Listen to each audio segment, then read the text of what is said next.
All right, non-trads. So I'm here enjoying a Sunday afternoon before a week of work, enjoying our new fire pit. Now, I have talked about my experience going through medical school, pre med, non traditional, having kids, but that's my experience. And now I'm going to ask the boss. I'm not the boss. Yeah, of course you're the boss. Makes you think I'm the boss.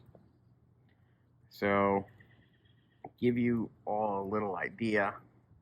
We met in college and we've been together since. This year we'll be 24 years married, 29 years together. And in 2003, there's my toes. In 2003, we went on vacation. Vacation we couldn't afford, but we went on vacation. At the time, we had a 1.5-year old. She was about to turn 2. And I was working in research, and I was in grad school. And at the time, I had a 4.0. And because the baby was little, we would put her to bed around 7 o'clock. She'd scream and yell until about 7:20, and then she'd fall asleep. Now, while she was doing that, we were outside on the porch of our hotel room drinking some cheap wine. And I pretty much kind of laid it out that I had a 4.0 and I don't want to live with regret. And so I wanted to apply to medical school. So, Ms. Nontrad, when you heard me tell you, I think I'm going to try to apply for medical school, what was the first thing going through your mind? I guess we remember what happened 20 years ago. Um, I was supportive of it. I mean, it wasn't my dream, but it was your dream. And I figured, why not? Well, They would make you happy because you always wanted to be a doctor. so at that point, what concerns were going through your mind during that first shot that I said, well, I'm going to look into going to medical school? What kind of concerns were going through your mind? I wouldn't say concerns. I mean, it was your dream to follow. I mean, it was a little, I mean, I'm building up your dream. At the end of it, you became something. I didn't necessarily become anything, but if it made you happy, why not? Okay, but we had a new baby. What? Life doesn't stop because you're in medical school. Okay. All You right. know, you still have a family and still, well, work from home. I guess I was working from home at that time. No, no, you weren't. You said, oh, I wasn't. No, I wasn't. No, you weren't working from home until baby number 2. That's correct. It's like any new venture. I was nervous, but I wasn't concerned like anything else. What were you most nervous about? It was just an overhaul and over a big life change. Overall, just in general, not necessarily specifically medical school. All right. So I didn't have any objections to medical school. I wasn't like, oh, maybe he shouldn't do it, or I was always supportive. I mean, in the back of my mind, I said, do I really want to be that wife who says no, don't do it? People whispering me at family functions, but you know what? 4 years are going to pass. 8 years are going to pass by anyway. Might as well. I'm at the other side. So if you could give a piece of advice to any spouse in which it was brought to their attention that their loved one wanted to go into medical school with or without kids, this is just the initial. What would be your piece of advice? I mean, obviously, don't just go into it without thought, but realize that you're just building something together, a whole new venture, a whole new life, a whole new something you might not have experienced, something good that you might not have experienced otherwise. Be Okay. open-minded towards it All right. because you're a team. You know, So- it's not that I mean, you are following. It is your dream, but you know, we're building something together. All right. Okay. So we get back from vacation. I start making a few phone calls. I call my previous school. I show them my current grades. It's been almost 10 years since I graduated college. Graduated college in 97. This is 2003, so it's already 5 years. And, you know, I come to you and I say, all right, you know what? They say, no reason not to go for it. I'm going to go focus on it. Now, mind you, at this point in time, I was working on a master's degree. And I had to go full time because I already finished the 9 credits I could do as a non-matriculated student. So now we're talking, you know, grad school. Some people go for a special master's program, you know, knowing that I would have class a couple times a week and I would have exams again and homework, you know. Again, new baby, you know, what was going through your mind then? I already had a support system in place. My parents were living in the same town. Your parents were, I mean, about an hour or so away, so I wasn't alone raising a baby. And maybe not all wives would admit it, but sometimes it's just easier when dad's not around. You know, Well, what if it's the mom that's wanting to go to medical school? sometimes it's easier when the other parent's not either. Then, I guess sometimes it's easier. Sometimes when the mom's not around, you know, you get to, you know, parent how you want to parent, not necessarily have to consider what the other person would do, and you don't necessarily agree. So we're back. Had to kind of fix the flames a little bit. So grad school, right? What would you say to spouses of non-traditionals who are going to grad school or doing a special master's program or pretty much back in school in order to get their prerequisites?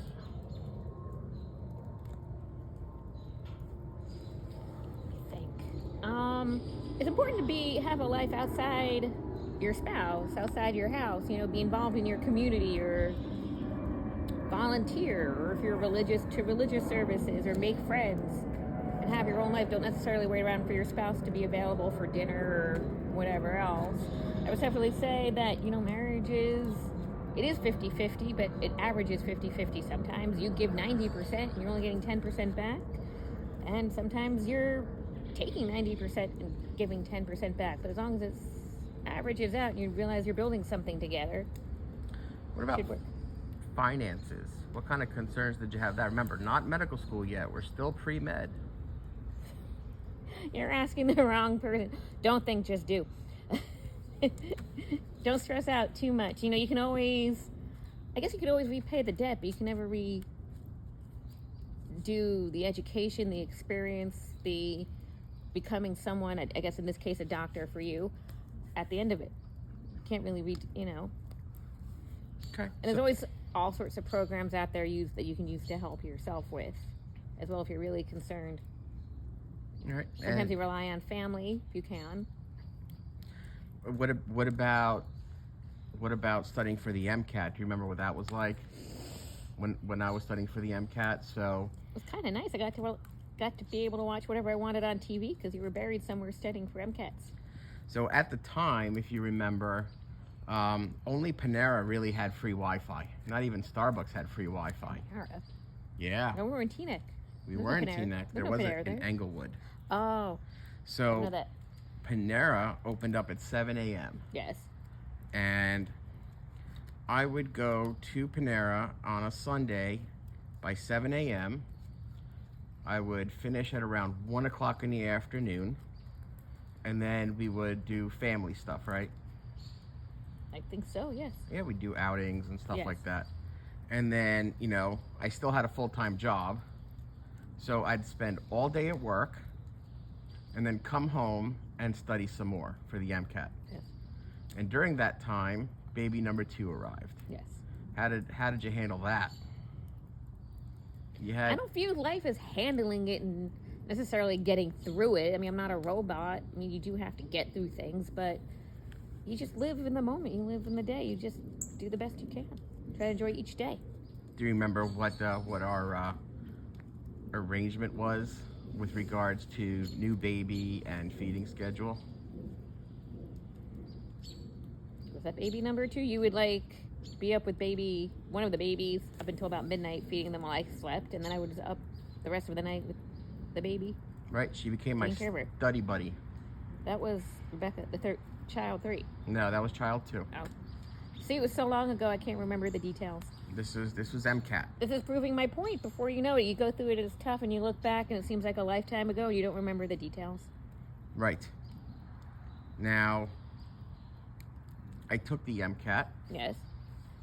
And if you recall, it was in New York City. Oh, I remember The that. first time I was on Lexington Avenue. Took it on Lexington Avenue. And then I got my score. It was not as good as I thought. No, it was not. And what advice would you give to spouses of pre-meds who are first studying for the MCAT, and then when they get the score, it's not what they thought it would be? Well, when they're studying, that you have to give them the space to allow them to study, which goes to my point. You have to have life goes on, whether your spouse is in medical school or studying for the MCATs. Meet with friends, go with family, make your phone calls, dishes have to get done, laundry has to get done, life doesn't stop.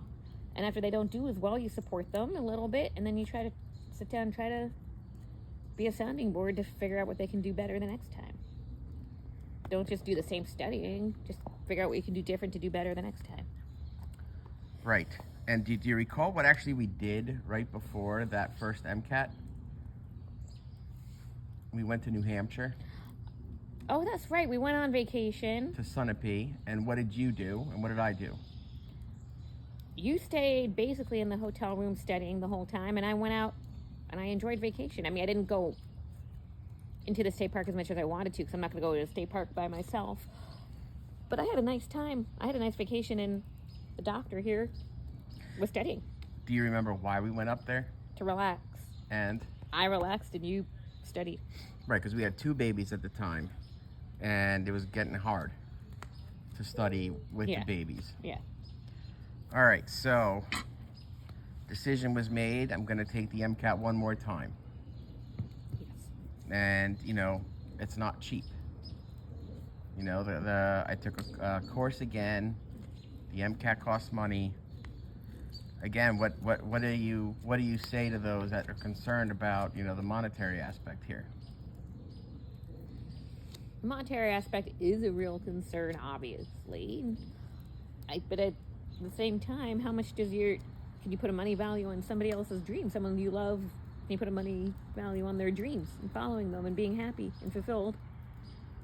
Okay. Now, what would your... I mean, I'm not really a money person in this family, but... What would your advice be to the spouses that, hey, it's a real concern. We don't make a king's ransom. You have to sit down maybe with a financial planner or somebody who knows about money and just figure out where you can save, where you can cut, what programs are available. Maybe you can lower your interest on your mortgage if you have one. We did that. Right. And just try to figure out, scrape it together. Yep. And that was one big mistake that we made is we relied on credit cards. Yes, I relied on credit cards. Not we. I relied on credit cards. That came and bit us in the bottom later on, but hey. We're here now. Okay, so it is now 2005, was it?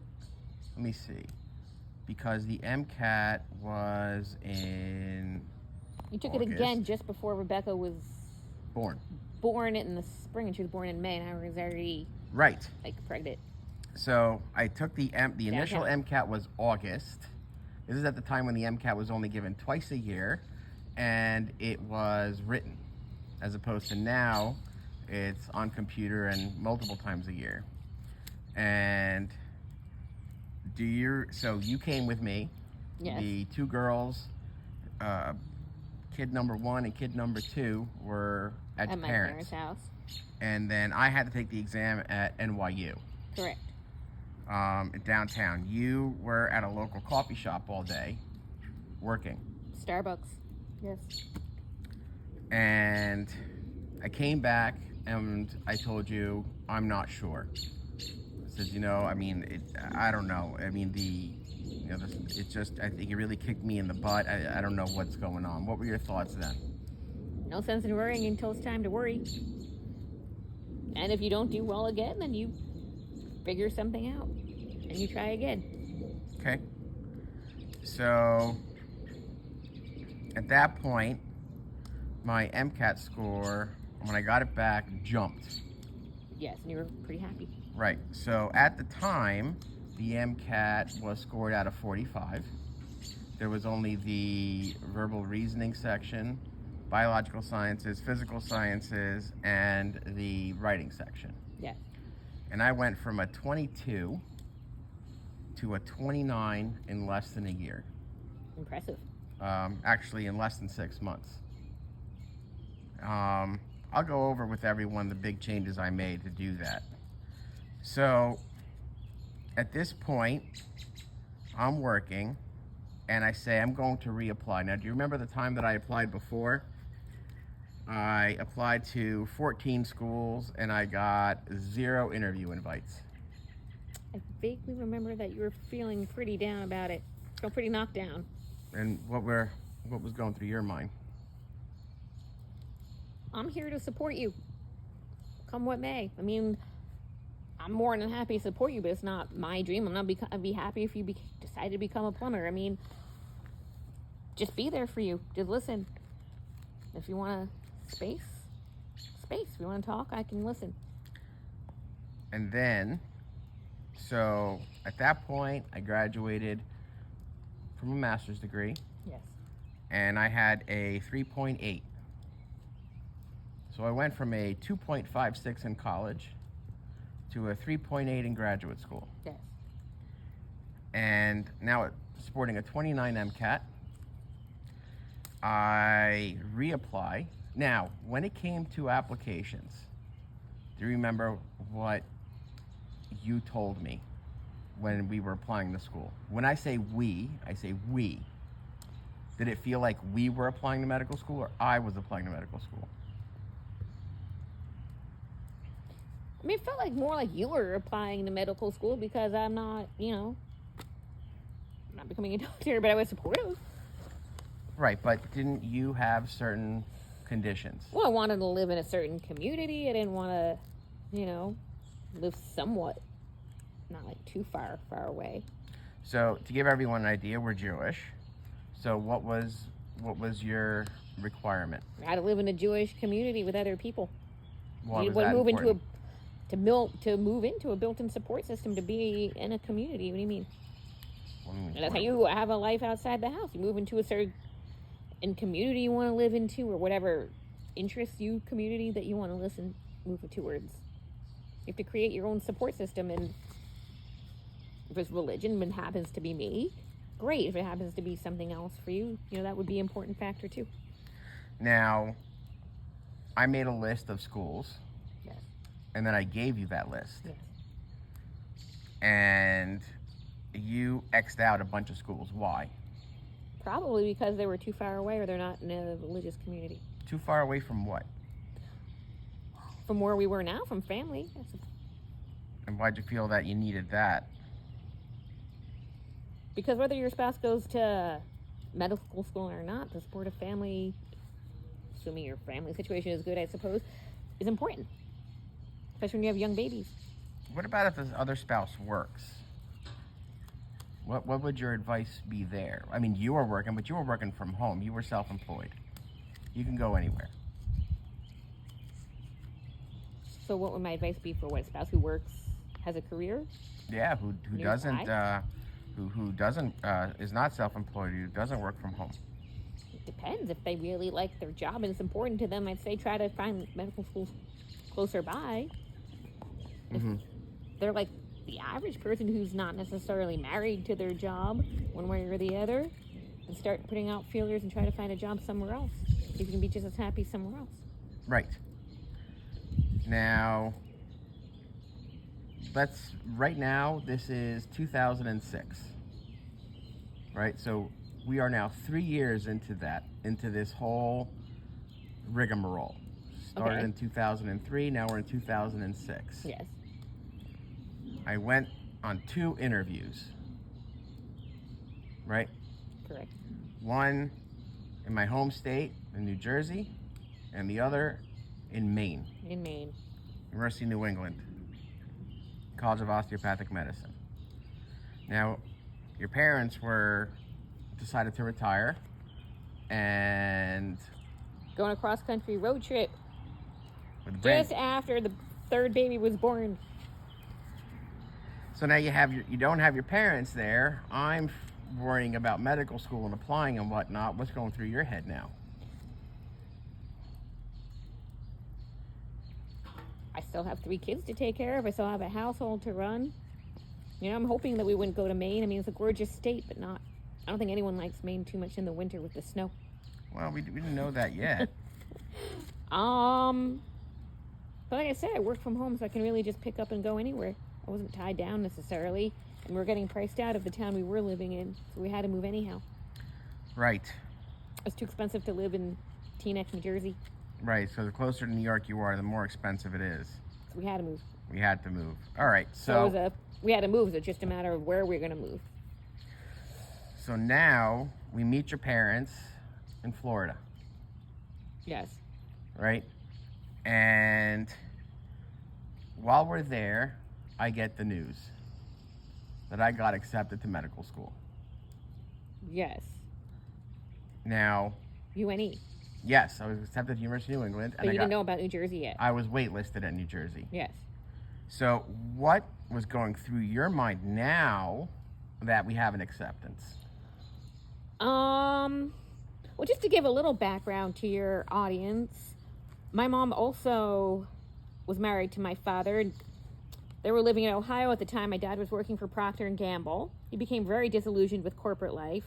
And out of the blue, all of a sudden, he told my mom that he quit his job and he's going to medical school. So, you know, that helps a lot, having perspective. I mean, being the daughter of a doctor and a wife of a doctor is not the same, obviously, but give me a little perspective. You know, it's a phase. My going through my mind was, even if you went to the University of New England, it would be a temporary move. I would know where I'd be living in Maine permanently. So it'd only be 4 years of my life. And then we'd go somewhere else. Right. Now, medical school is a full-time endeavor. Yes. I wouldn't be able to work. Okay. What was your biggest concern? We have 3 kids. I mean, I was concerned about money, but I'm not, maybe how I'm built, I'm not really afflicted with worry. We'd get through it, we'd figure it out. We just have to, loans, credit cards, what programs are available to us. Budgeting, obviously, meal planning helps. Now, and what would your advice to the spouse of someone who just got accepted be? Financially? Or, you know, they're saying, holy cow, my spouse got accepted to medical school. Are they going to even be around? They'll be around. I mean, they'll be under, I think, a decent amount of stress. They have a lot of learning to do, a lot of studying, a lot of pressure, because they also have the financial pressure. Mostly because, well, they put us in this financial position, going to medical school. But I've said this a few times during this interview. Life doesn't stop. Life goes on. You know, you live the best life you can. And, you know, when they're available and they're there, you try to make it, the home as nice and welcoming as possible. Well, up until now, were you ever upset or angry about this whole endeavor? I mean, we're going deeper into debt. I wasn't angry about that. I was more upset that, you know, you were under an incredible amount of stress, I guess, between medical school and the financial pressures, and the stress came home. You know, that was difficult. But the finances, you know, It's like what Glenn Beck says. You know, poverty in America is not at all the same as poverty as other areas of the country. I mean, you figure it out. You're not going to be on the street. You're not going to starve to death. You know, you figure it out. You're smart. Okay. So we're living in northern New Jersey. Yeah. Got accepted to a school outside of Portland, Maine. Yes. Now what? Now what are your thoughts about moving? I was up for it. I was game up for a new adventure. We had to move anyway. But I knew Maine would never always be a temporary move. It would never be permanent. We probably eventually move back to where we started. So it's, Did you have certain? I'm not shoveling snow. Did you have certain requirements of where we were going to live? I mean, we actually took a trip up there in February of 2007. Portland, Maine has a teeny tiny Jewish community, but it's small. So girls would be able to go to the private school, till like 6th grade, 8th grade, or something like that. Well, it would add a grade Add a grade every year. So, I mean, I didn't want to move to someplace cold. I wasn't going to shovel. Do you remember what your parents said?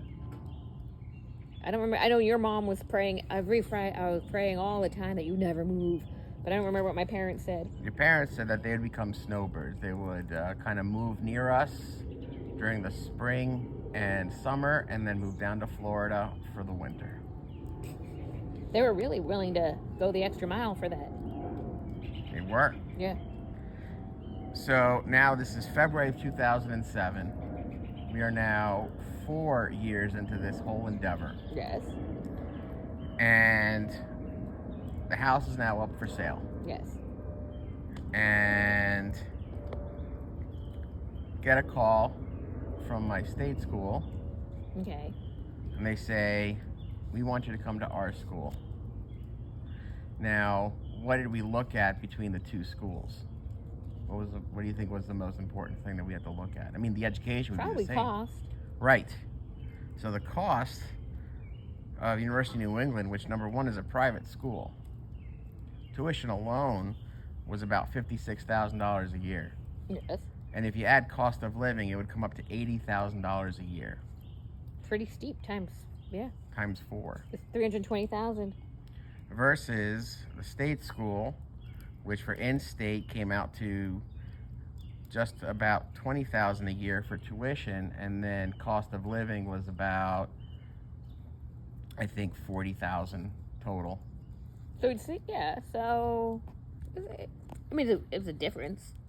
Right, and it was in South Jersey. So, was the choice difficult? No, I wanted to stay in South Jersey. I didn't really. I mean, Maine isn't like my top choice. I did not want to not go. But if I had a choice between Maine and New Jersey, I'd stay in New Jersey. Okay. So now we moved down to South Jersey from North Jersey, which, by the way, is a better cost of living. Ew. Excuse me. Yes. And now I start medical school. Hmm. And was this very different than working full time and then studying for the MCAT and going to graduate school a couple days a week? No, for you, obviously, it was extremely different. I think for you, this whole process was a lot more rigmarole. For me, it was still had to live. What was the question? Now, I mean, considering that, I was working full time and then going to school, and now I'm a full-time student with no job. What was I the didn't really biggest? feel put off about it because you seemed happier. That you didn't have to commute to New York City, go to a job that you felt okay about, but you knew you weren't following your dreams, and now you're on a path that you follow the dreams. And it has an end point. It's not. There's an end point.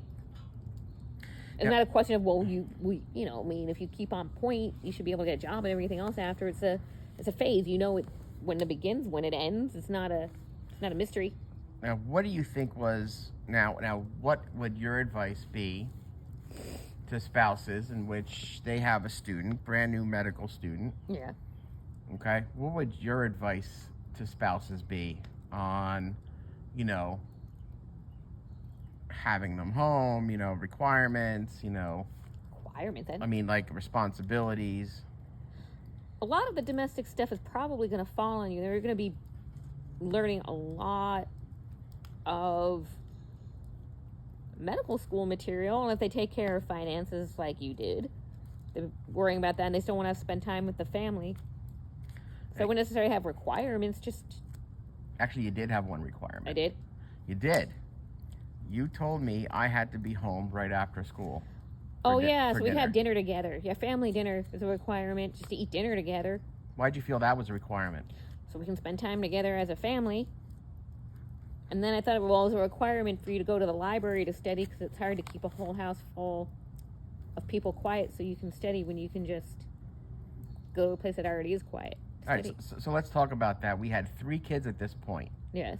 We had a 5-year-old, a 3-year-old, and a 1-year-old. About, yeah. Right. And what was my biggest pet peeve?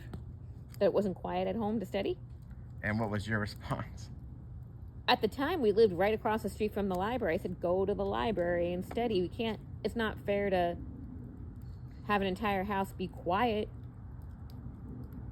for one person when that one person can go somewhere else and find quiet. Okay. So we pretty much covered pre-med, doing the MCAT, studying and whatnot. What we'll do is we'll end it here, and then we'll talk about medical school. Why are you drinking my scotch? Because you're making me do an interview. And after that, we'll talk about residency and fellowship, and then finally, the end of the training road. All right? Gang, we'll see you soon.